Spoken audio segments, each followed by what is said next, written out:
Welcome back, and today we have a little mishap going on with the third gen because I was driving to the shop and it decided that it didn't want to steer anymore. I think one of the power steering hoses are bad. It could be the whole gearbox itself, but we are going to go and buy new hoses and probably a new gearbox for the truck. That way it's all brand new because that affects the brakes, and I really didn't realize that, so I hit the brake pedal and noticed that the truck did not want to stop. But before we get into this and swapping out that gearbox, the Mega Cab has had a lot done since the last time you guys seen it, and it is literally insanely massive. Yes, I know, that's crazy. It sits a lot bigger now, and it's gonna look bigger once the rear of it's lift. So right now, the rear is still at the 6-inch lift that I had on the truck. The front is sitting at about a 12 to 13-inch lift. We went ahead and got both cradles drilled through the frame, got them all bolted up. I went ahead and built the front control arms for it. Right now, they are just tacked together. That way I can get the measurements perfect. Make sure everything's aligned. In case I have to shorten or extend the tube, I can cut out of these tubes to shorten them. If I have to extend them, I can just go ahead and cut new pieces of tubing for it, and I'll have to cut 2 tacks out of each heim joint. Don't mind the track bar. I had to cut the one I had because I am waiting on tubing to come to bend a new one, so I kind of just extend that one for now just to get it mocked up and see it sitting on the ground. The lower coilover mounts bolted up perfect, the upper coilover mounts as well. Right now, there are dummy shocks on the truck because I build these trucks with an eye-to-eye measurement that the truck sits at compressed with the coilover versus having the coilover on it the whole time. That will be fully extended when building the truck. So that just lets us give it an accurate measurement from there. I still have to build the crossover steering for the truck, but right now I just have that one on it just so we can move it around and steer the truck. Obviously, it is all way too far extended. We are going to be putting bends inside the steering and inside the track bar as well. That way we get the best ride quality out of this truck. I went ahead and drilled out the frame to 3/4 there, the axle to 3/4 right there. I went ahead down here, built a caster nut little washer deal. That way I can adjust the control arm down there, inside the heims, and inside of the upper control arms as well. So if we come back here, I already got the rear axle tabs welded onto the truck itself. Those are ready for traction bars. I still have to clean up the old welds from the old bags that were on the truck. Obviously those are cut off now, so that doesn't really matter right this second. We have to get the truck jacked up to the height we're going to have it riding at, and get stands on the frame, take the wheels and tires off. I have my RYD axle stands here. Go ahead and put the axle on, that way it's sitting nice and square and level on the floor. These stands work absolutely perfect for doing stuff like this. I didn't have them here for the front, but I went and picked them up from my buddy's shop. Got those, so now we can use them on the rear of the truck. I probably will end up putting them on the front of the truck to do the alignment. That way the axle is sitting nice and flat on the ground. I can use the stands to do a tape measure alignment just to get to the alignment shot. I had to take off the exhaust downpipe because I had to get that bolt out, and taking that bolt off, it slid and it hit the downpipe, so we loosened that up. Bolt came right out. We are going to need to buy extended brake lines for it as well because these brake lines, they reach, but I feel like when I jump this truck 100 feet in the air, it's going to rip the brake lines off, and when I land, I definitely should have brakes. So right now, let's get the rear axle jacked up, get the truck on stands, take the wheels and tires off. We'll be able to see exactly what we have to do with the rear to get it lifted up to the same height as the front. I will also have to order new shocks for the back too, now that I think about it, because I don't have any shocks that's going to fit a 14-inch lift laying around here. So I just got the truck up in the air, sitting at ride height, and this thing is absolutely massive. Went ahead and put the body stands underneath the rear of the frame.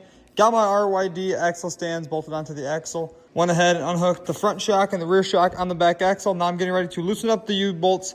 I'm going to drop the axle down. I already took some measurements to know how far I have to extend the block when the leaf spring extends, when I lower down the truck, obviously. I probably will have to go and get a new drive shaft made for this truck. Right now, I have the drive shaft that fits into a 6-inch lift.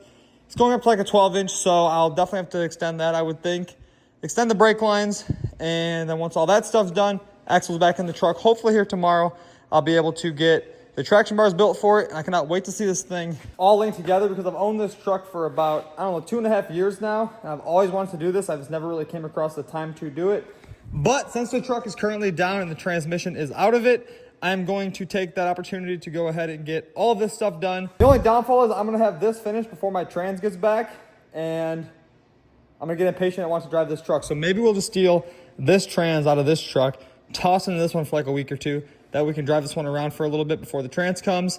And then obviously, once it's all complete, I'll have to go ahead and get everything taken back apart, take the axles out of it, and I will have to get everything powder coated. That's not going to be fun.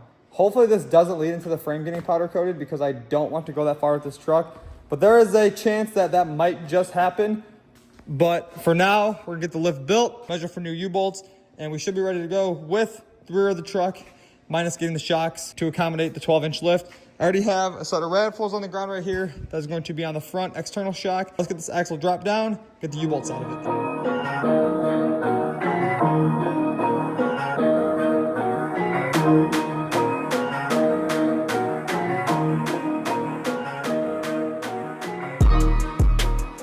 So as you guys just seen, I had to get the torch out to get these U-bolts out because they are like 2 years old and they didn't want to come out. But we got the axle dropped down. I had to take off the brake line on the axle. That way it doesn't get stretched out and rip it right now. Unbolted the shocks like I was saying. Axle's on our stands. I took the rear blocks out of it that are sitting right here. I only have to extend these a little bit because I am going to do an add-a-leaf kit on this. That way it has a little bit more load capacity for towing. Obviously, I'll be doing the airbag mount as well. I got to figure out how I can build a nice custom truss that holds the bags on both sides. I built these blocks about 2 years ago now because I wanted the rear of the truck to sit a little bit lower when it was a single wheel. As you guys can see, the blocks obviously tapered for the angle of the axle. But now I'm going to design new blocks for it. I'm going to go ahead tonight and order the brake lines for it as well. I have to go to the leaf spring shop on Monday, get the U-bolts made for it because they will have to be extended. And obviously I don't want to use these old leaf spring U-bolts because you shouldn't use U-bolts more than once in my opinion, because I don't know if it kills the structure of them or what goes on with them. But from what I've heard and from what I've learned, don't reuse your U-bolts. Just go ahead, spend the extra $150, buy new ones. I'm actually on the hunt to find a set of tires for this truck to put on these wheels for now for the winter. That way I have a winter setup for this truck. And then when the weather breaks and it's not crappy outside, because I do live in Indiana and it snows like every other day and they're always salting the road. So I don't want to get a forged wheel right this second for this truck because I don't want to ruin them. Because obviously I daily drive this truck. I like having fun. Unfortunately, right now I can't have fun with this one because the drop box is out of it. So this one will have to do for the winter. Once we get all the stuff back done on the lift, I'll be able to get the new tires on it, and then we'll be able to take this thing on its first drive when the transmission comes. And then after that, I will rip it all back apart, powder coat everything. I'm not going to powder coat the axles because I don't want to have to get into cleaning them 24/7, so I'll probably just paint them black for now, at least, because towing with this truck across the country, these axles and suspension get absolutely filthy. And then if it wants to blow power steering hoses, how this one is, easy to wash off. But for right now, that truck's on hold until I get the rear blocks. So we went over here to the 3rd gen. Got the gearbox draining right now into this makeshift oil pan. The new gearbox is right here. Obviously, you know, they must not have powder coated it from the factory because that one's black and this one's silver. So we might have to spray paint this one because that looks hideous. But for the time being, we're gonna slap this into the truck. And then eventually, once we do all the crossover steering, we'll have all them steering bars off the truck. I have to build a new adjustable track bar for this truck when that happens. But when the gearbox is backside of this truck, we'll be able to do the mock-up for the lift kit on this one because that's originally what we were going to do today. But this truck had other plans for us. So throw the gearbox in this one, get the cradle holes drilled on it. That's very easy if you don't have these power running boards like this, because I had to work basically through this little gap with the drill, and that was not fun. So I woke up this morning with a text from my brother saying, hey, if you go to the shop, your mega cab's back on the ground. Me thinking, you know, maybe he knocked it off the stands or he got the front tires on it. But I was like, wait. I got the front tires on it myself. So the only thing that could be on the ground is the rear axle. So I just walked to the shop and this thing is absolutely massive. So I didn't know he was doing this, but he went ahead and got the rear blocks for the truck built.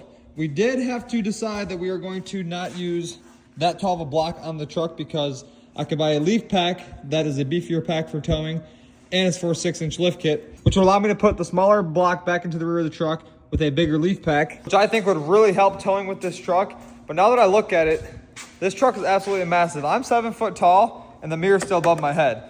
So the next step that we have for this truck is getting the longer shock like I was saying. I have to build the traction bars jet still for the truck, get a track bar for it, build the sway bar links. I actually just ordered the Heim joints for the sway bar links, get steering bent and everything built. I think I have to adjust this front axle a little bit because it's not exactly dead center. The arms that I built for it have to be adjusted yet still. So once I adjust these arms, that'll allow me to roll the axle forward or backwards with the Heim joints, which is really convenient because using the stock caster bolts on the bottom of these axles to align these trucks from the factory is a pain in the ass. I actually had to cut the stock control arms off this truck with the axle because they were like seized up inside there. I tried using heat. I tried using like PB Blaster and stuff to loosen them up over like a 3-day period. That didn't work, but now that we got these control arms on the front, the truck is on the ground and rolling around. Obviously, we don't need the traction bars to move the truck. But this thing sits a lot bigger than it did. And it's kind of crazy seeing this truck this big on 37s because once I put a 40 on it, it's gonna lift the truck up even higher. Something else I noticed we have to order while I was just looking at it is new wheel liners. It probably needs a new exhaust because this one is literally destroyed. The truck lost the downpipe clamp down in Florida one time, and I could not get one and I wanted to go home. So I was left with no option but to weld the pipe to the downpipe of the turbo itself. And by the way, don't mind all this like rust water look. That is from the old engine when it liked to blow coolant absolutely everywhere. But now that we have this truck on the ground, I can work on getting this truck and this truck out of the shop because we have to do some rearranging inside here. This truck sitting in the middle is kind of an inconvenience. It was nice doing the lift kit here, but I don't want this truck sitting here any longer. So we'll probably push that one outside. That one can just live outside for a couple weeks. Push this one in the corner right here. This truck, we're just waiting on the yokes to come for the drop box. That we can run a 1480 U-joint at the drop box to the axles. And overall, that's just a stronger U-joint because I don't want to be inside the same boat I was with this truck with the broken drive shafts. And by the way, it's still broken. I haven't touched this truck in literally maybe a month now since I broke the drive shaft out of it. I kind of just threw it to the side and focused all my attention onto this truck and this truck. But really, I haven't really done much to this either now that I think about it because I have been waiting on parts for a very long time. So as I was saying in the beginning of this video, we are waiting for tubing to come for the panhard bar, for the sway bar. The Heim joints are on the way. They should be here any day now. Tubing for the rear traction bars. I already have Heim joints for the rear end of this truck. So then once all that's complete, I'll be able to set this truck to the side until the transmission comes. We'll slap the transmission in. We'll take this thing on its first test drive, which should be pretty exciting. Hopefully in the next video on this truck, you guys can see it with the bigger tires on it. I am still looking for those, but I think I found a set down south that I might go pick up after the new year. But before I end this video, I want to say thank you to everybody for the support over the years. Going into the new year, I just want to build monster trucks every day. So that's exactly what we're going to do. I don't think I'm going to get into any lowered trucks anytime soon. Besides my burnout truck, when I build that, that will be lowered. That way the center of gravity with that truck makes that thing absolutely rip. But the mega cab is right here. Like I was saying, I get all that stuff for it. The big mega cab we could talk about really quick. So I actually just sent my brother to go pick up a new tubing bender. That way we can do all the tubing bending in-house versus driving a 2.5 hour round trip every time we need tubing bent. So that'll be very helpful here inside the shop.